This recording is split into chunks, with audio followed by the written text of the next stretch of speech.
Two questions. Rabbi Yossi Aglili, Rabbi Eliezer, and Rabbi Akiva. 50, 200, and 250. Why all the effort to increase, to expand, to inflate the number of miracles that took place in Egypt? Question number two. How do people of faith respond to illness and to sickness? In this regard, I'd like to bring to you a legend or an opinion that is quoted in the name of the Vilna Gaon. And you can see this on your source sheets on source number 2 from Adin Steinsaltz's Haggadah, in which he quotes, it is related in the name of the Gaon of Vilna, that the reason why the rabbis tried to increase the number of the plagues in Egypt is because of the verse, all of the diseases that I brought upon the Egyptians, I will not bring upon you. Thus, the greater the number of plagues suffered by the Egyptians, the fewer the number of plagues or diseases which can befall Israel. This explanation is one that explains perhaps a desire to expand the number of the plagues in total, but it doesn't really explain for us the focus on the numbers and what that means. And also, if we look at the source itself, in source number 4, of what the psukim actually describe when it comes to these miracles, we'll find that it does not necessarily refer to the makot. Rather, the psukim seem to have a different direction in what it is they're trying to convey. So let's look at source number 4 and see what exactly the Vilna Gaon is referring to when he speaks about the connection between the experience in Egypt and the experience of sickness going forward. Vayasa Moshe et Yisrael Yam Suf, and Moshe caused the Jewish people to set out from Yam Suf. Vayitzu Madbar Shur, and they came to the desert of Shur, the wilderness of Shur. Vayilchu Shloshet Yamim Bamidbar Lo Matzu Mayim. They traveled for 3 days in the wilderness, and they found no water. Vayavo Marata V'lo Yachlu Shtot Mayim Mimara Ki Marim Heim Al Kain Karashma Mara. And they came to the place of Marah, and they were not able to drink the waters there because they were bitter, and that's why the place had the name Marah. Vayilonu ha'am al Moshe le'mor manishta. And so the people protested to Moshe, and they said, "What are we to drink?" Now, in this situation, there is no critique of them. This is a normal request. Vayitzak el Hashem. And so Moshe cried out to God, Vayorehu Hashem eitz vayashlech el hamayim, and God showed him a piece of wood, and he threw it into the water, vayimteku hamayim, and the waters became sweet. Sham sam lo chok umishpat v'sham nisahu. There, God gave to Moshe a rule, a law, and there he put them to the test. Vayomer, and Hashem said, Im shamot tishma l'kol Hashem Elokecha, if you will heed the word of Hashem, your God, vayasher beinav ta'aseh, and do that which is straight and correct in God's eyes, v'azanta l'mitzvosav, and you will listen to God's instructions, v'shamarta kol chukav, and obey all of God's laws. Kol hamachala asher asamti b'Mitzrayim lo asim alecha. All of the diseases that I placed upon Egypt, I will not place upon you, ki ani Hashem rofecha, because I am God, your healer. Now, if we look closely at this section, the description of what it is that God brought upon Egypt is not the word makot that we are used to, plagues, but rather that of machala, that of sickness. This idea appears later on in Sefer Dvarim as well, where in Perek Zayin, Pasuk Tetvav, Hashem describes also this commitment to heal us if we abide by the commandments. Ve'isir Hashem imcha kol choli, source number 5, V'chol madvei Mitzrayim hara'im asher yadata lo yisimam bach u'nisanam b'chol sonecha. God will remove all sickness and all of the dreadful diseases, v'chol madvei Mitzrayim hara'im, that you know, lo yisimam bach, God will not put them upon you, u'nisanam b'chol sonecha, but rather God will inflict them upon all of your enemies. And so here again, we have other words to speak about the experience of Egypt, not just machala, sickness, but also madveh, diseases. But we don't find the word makot, plagues. So in regards to this description of what it is that God will do for us if we abide by God's commandments, there is a certain religious temptation that Rabbi J. David Bleich brings out in source number 6.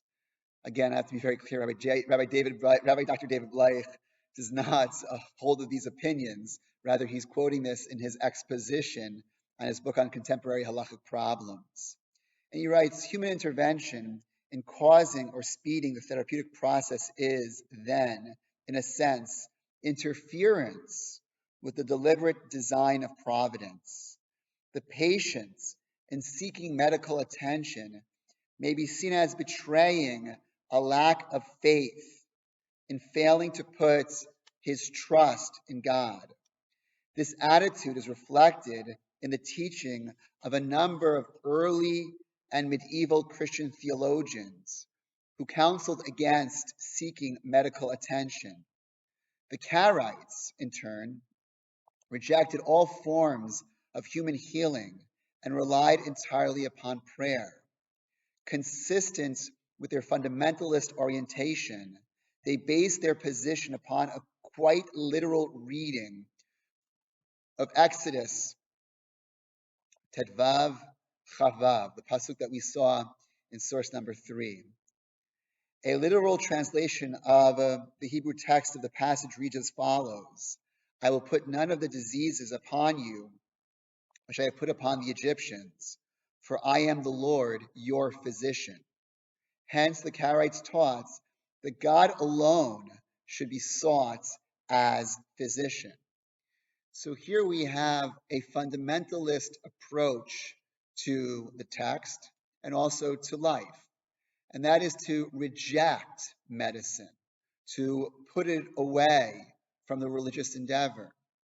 But even as we reject this idea, it's important for us to understand its appeal for the religious thinker, that there is something within medicine that is perhaps of human hubris, but also contains within it a certain suspicion about how it is that we deal with the complexities of existence when it comes to so much of our lives that we do not know, that remains uncertain.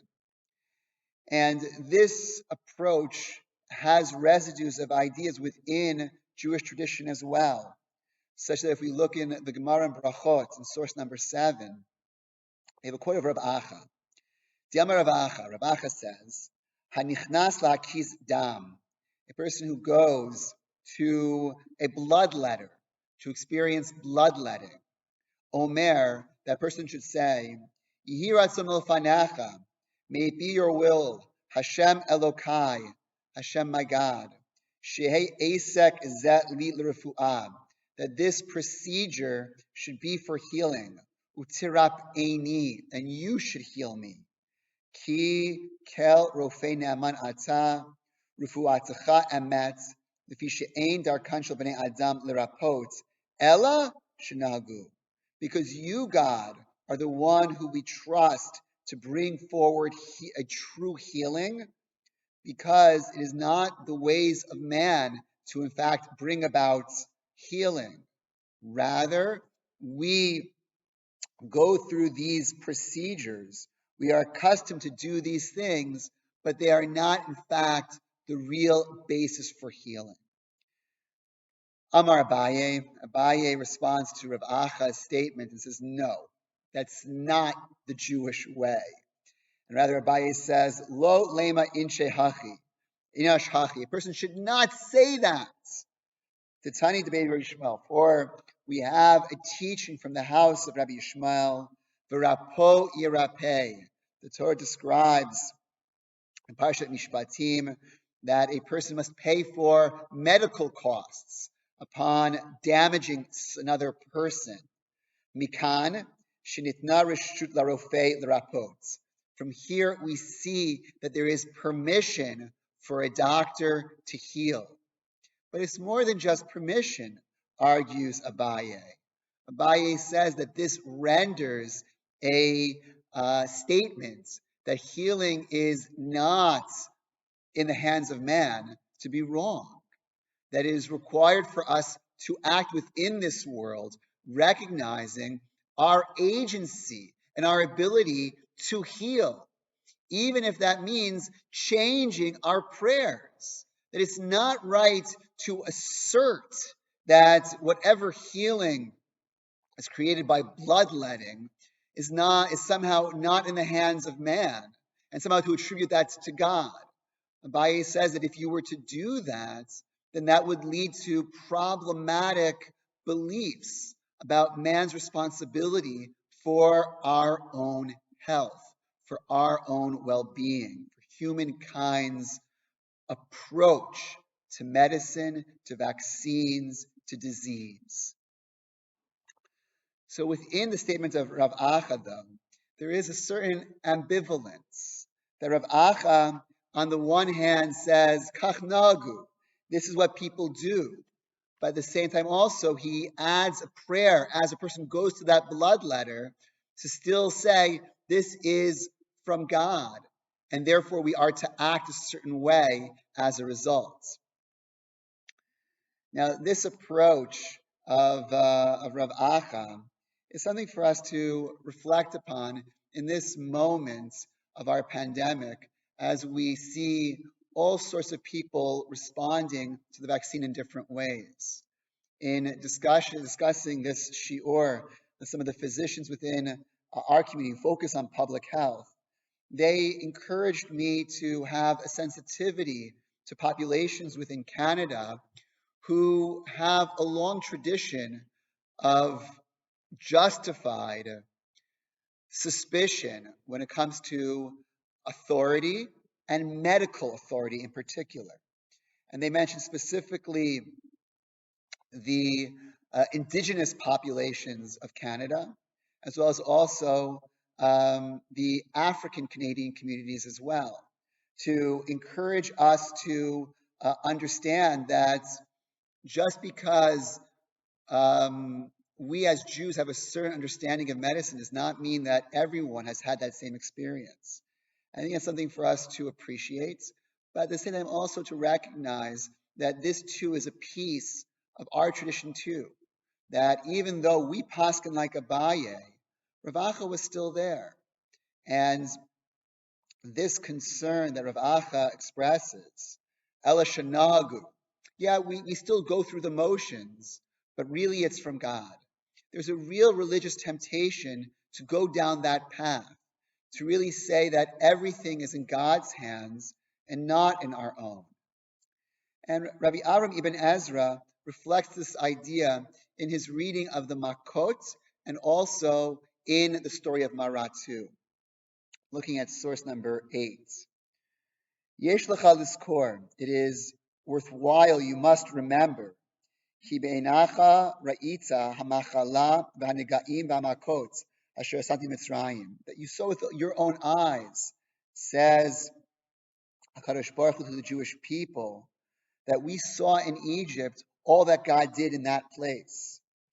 All the makot, all the negaim, all the machala, bavur shemar dubi, because the Egyptians rebelled against me. V'imata tishmar chukai, but if you observe my laws, timalet mehem, you will escape them. Shlo asa lecha kasher asiti lahem, I will not do to you the way that I acted towards the Egyptians. V'od, ki ani Hashem ayat rufacha mikol machala shekazarti liota al haaretz. Not just that, I will be your healer from all illness, not just the makot, but everything that is sickening within this world. Ein lecha tzorech l'rofei, says the Ibn Ezra, you're not going to need doctors. Kasher rifati hamayim hamarim, just as I healed the bitter waters and making them once again drinkable. Shein yecholet v'rofim l'raf'am, waters that a doctor can normally not heal. So here the term refu'ah is not just about the human person, but it's about the natural world, such that waters themselves can be transformed and changed, where something that starts off with a bitter status, something which is undrinkable and unhealthy, can somehow be changed. Now keep this in mind, because later in our drashat we're going to come back to this idea about the nature of things and their mutability, their ability to be changed. V'nei davar mara hafach hamaka harishona, ki mimei hayor hayu metukim, v'lo yachlu lishtot mehem, v'kan hamayim hamarim shavu metukim. And the Ibn Ezra draws a parallel in terms of God's actions when it came to the Makot. When in the first Makkah, God takes the waters of Egypt, which began as being drinkable, being sweet, and God made them unpalatable in turning them into blood. And here at Marah, God takes that which is undrinkable, that which is bitter, and turns it and flips it and makes it sweet. V'nei Hashem asah davar v'afcho, and behold, Hashem is able to do the thing and also its opposites. Al kein yesh lecha lishamer shelo tamer bo. Therefore, you must be careful not to rebel against God. V'le'ahov oto ki hu yetiv lecha. And therefore, it is required that you remember this and not rebel against God and love God, because he will do good for you. In this regard, the Ramban quotes the Ibn Ezra's explanation, and he emphasizes the healing powers of the waters that God is engaged in.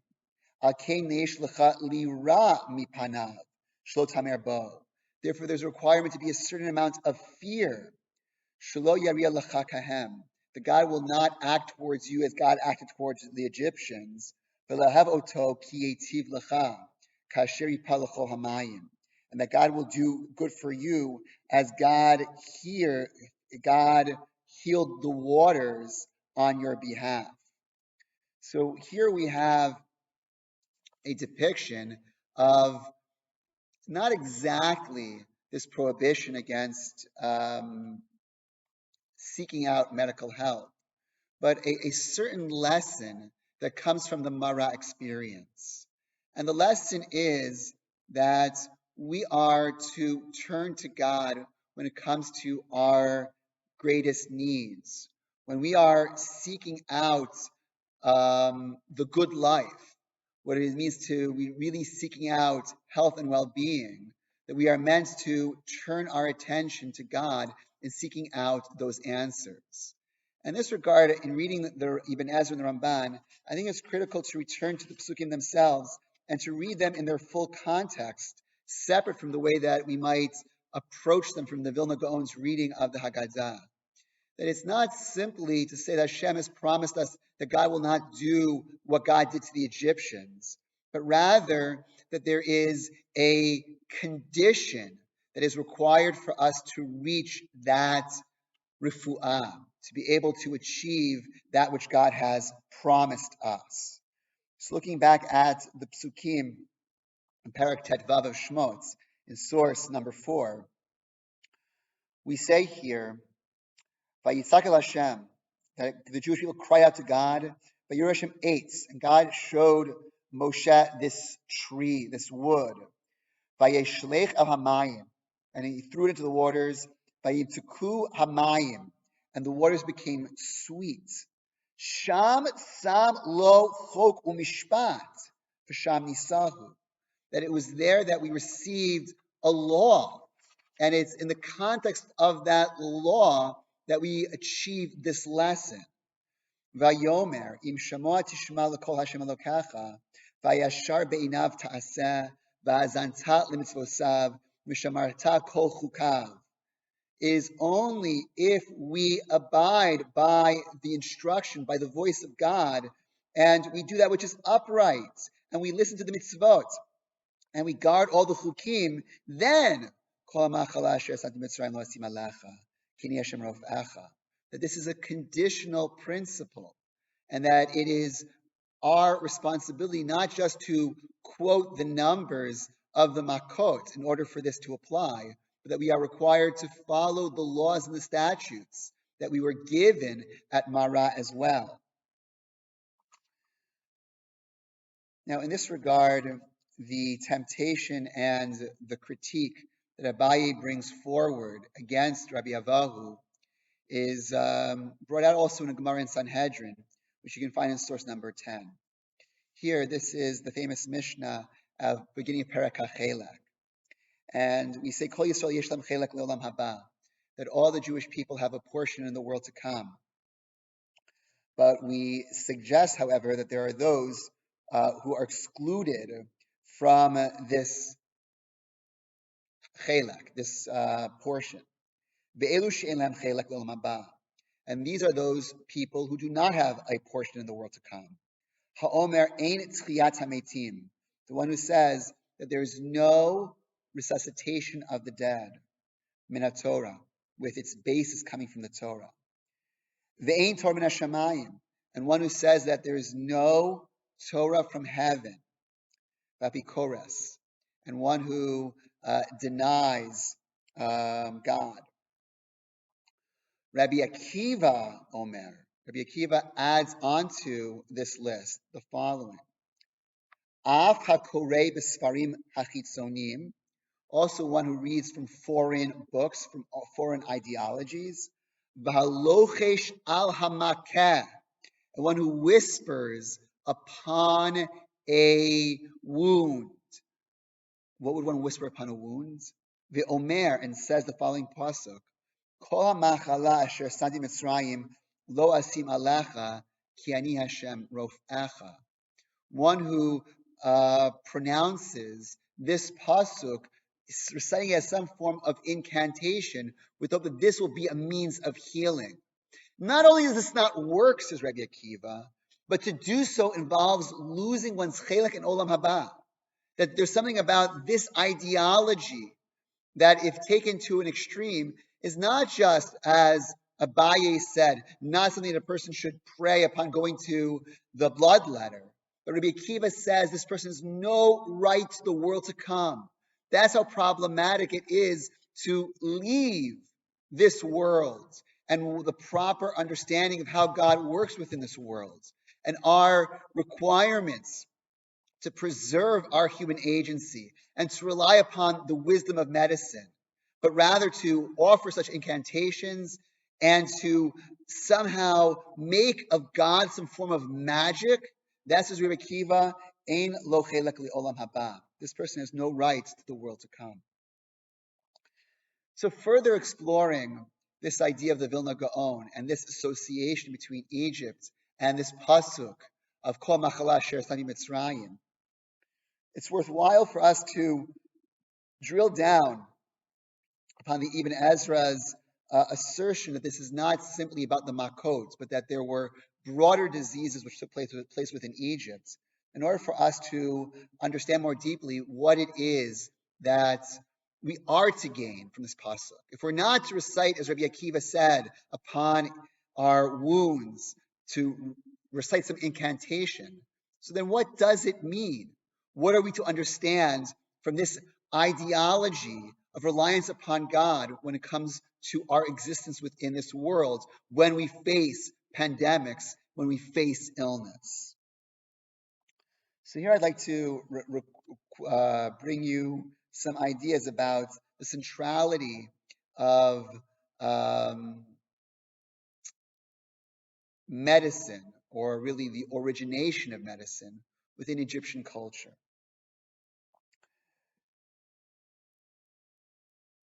Looking at source number 11. A parasite that lived in the Nile River was likely the cause of death for many ancient Egyptians. The disease is called schistosomiasis. I hope I got that right. The Egyptians were very clean people, afraid of illness and disease. They bathed and purified their bodies often and shaved their body hair. Ancient Egyptian doctors were specialized in dentistry, pharmacology, gynecology, autopsy, embalming, and general healing. The largest contribution the ancient Egyptians made was their documentation and research on how the body works. We have texts from ancient Egypt of prescriptions, of medical knowledge that was preserved in the archaeological record. They realized the pulse related to the heart's beat, and the bronchial tubes were related to the lungs. So here we have a basis by which to perhaps read our psukim beyond just the makot. And that is to see within the Jewish departure from Egypt, not just a departure from slavery, but from a certain ideology that was reflected within Egyptian culture. That Egypt was a big society, was a society in which had a great deal of professional differentiation that allowed for professional physicians to exist within that society.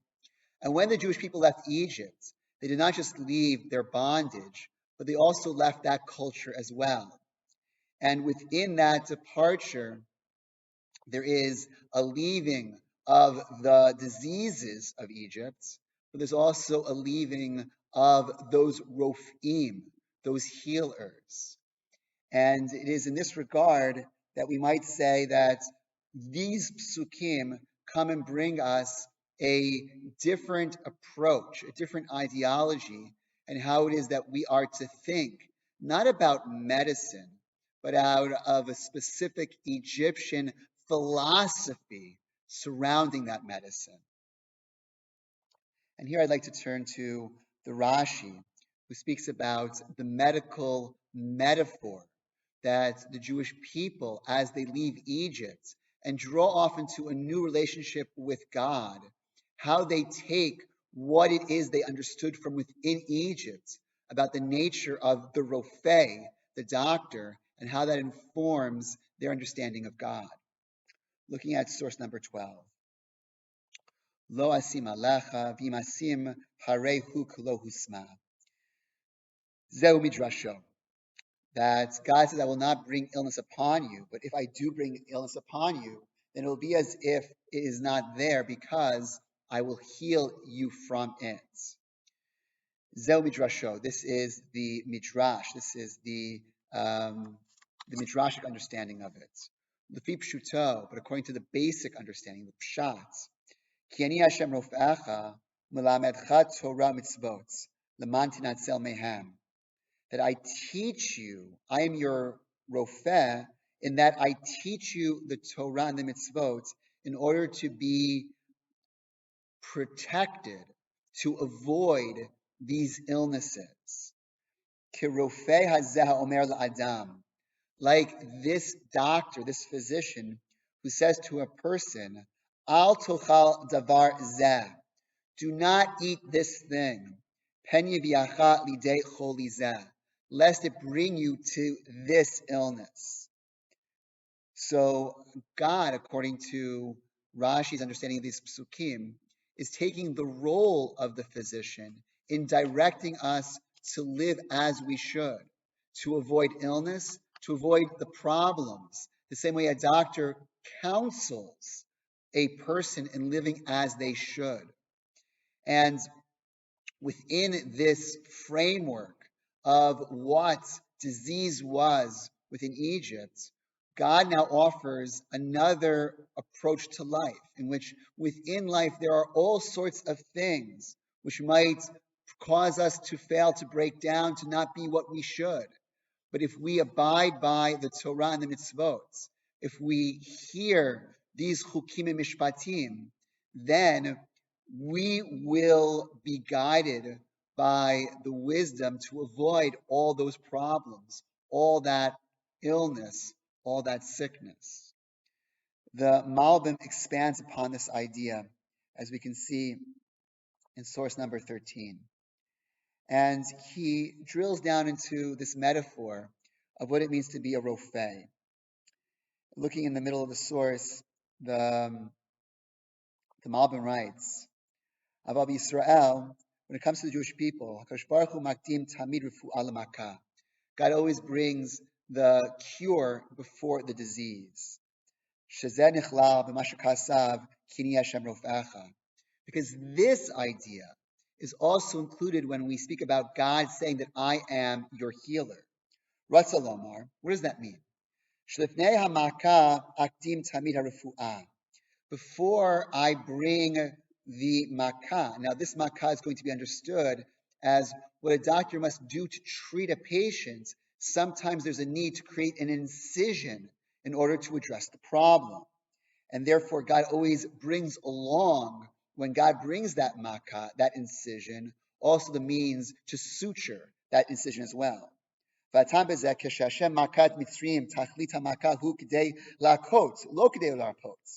when God hits the Egyptians, the goal is to bring about the makkah, to hurt and harm. Yisrael, when God brings a makkah to the Jewish people, the purpose is not to hurt,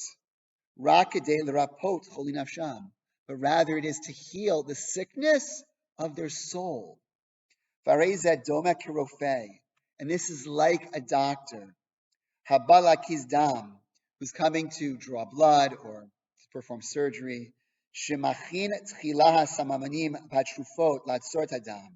That before performing that incision, the doctor prepares the medicines, the salves, in order to stop the bleeding. In the very same way, God always brings the refu'ah before the makkah.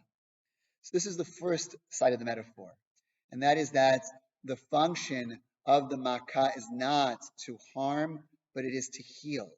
And therefore, there's always the refu'ah, there always is the healing that is present before the makkah, the same way a surgeon would lay out the tools to close the wound before cutting into a patient. Further on, says the Malbim, Hineho diya lahem sha'torah v'mitzvah shetzivah Hashem l'bnei Yisrael lo yu hatzura kederach ha'adon ha'mitzavet avdo rak kederach harofeh ha'mitzavet ha'choleh ritzoni she'adon ha'mitzaveh et avdo ba'u hatzivuyim l'tzorech ha'adon ha'mitzaveh she'yavod avodato. That the instructions of God are like those of a doctor who gives advice to a patient, as opposed to those of a master who gives instructions to a slave. That when a master tells a slave, if you don't do this, you are going to be punished, the reason is that the master is angry or is trying to control the slave. By contrast, when a doctor gives medical advice, they're explaining the nature of the world, and they are helping the patients. That the whole purpose of the instructions are for the good of the patients. And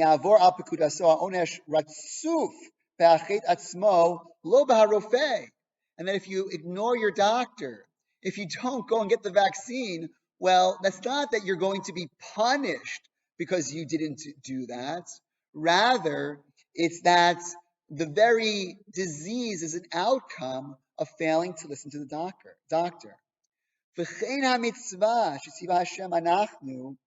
Osanu einam litzarko rak litzarkenu l'rfot cholin avshenu v'navor al mitzvotav ha'onesh ratzuf b'avira atzma. And therefore, if a person fails to listen to God when it comes to doing the mitzvot, it's not that God is like a master who punishes us. Rather, it is a result of the error itself. That sin is its own punishment in that the life that is created by that sin, a life that is created without following the best medical advice, is one that's going to lead to sickness and to failure. And this is the onesh, which is ratzuf beha'avera atzma. The sin itself contains within it its punishment as a result of a certain natural order to the world. So, in appreciating the connection between the pasuk of Ki Ani Hashem Rofecha and this metaphor of what it means to be a rofei, perhaps we can go back now to the Vilna Gaon's explanation and be able to understand just a little bit more closely what it is that we are doing when we speak about the 40, the 50, the 200s, and the 250.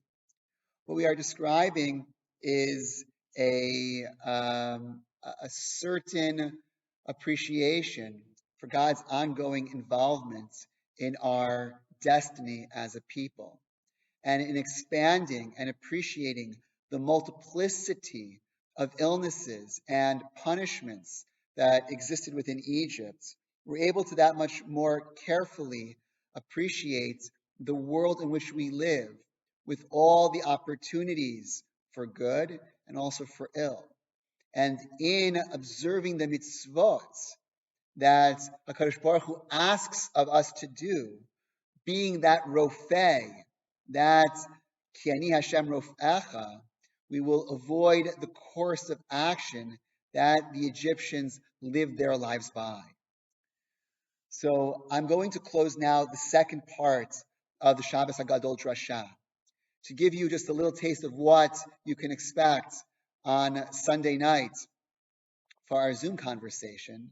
I'm going to probe what it is that the Egyptians believed about the body, about the person, about the connection between their gods and healing, and speak a little bit more directly about how these psukim, how the experience of the Jewish people at Marah, when they experience this counter text to what happened with the Makot, what happened during their lives in Egypt with Egyptians' culture around medicine, how it is that they were brought a lesson to bring them out of that culture to a different way of understanding life, a different way of understanding medicine, a different way of understanding how it is that we are able to experience the life with all its complexities, all its plagues and challenges,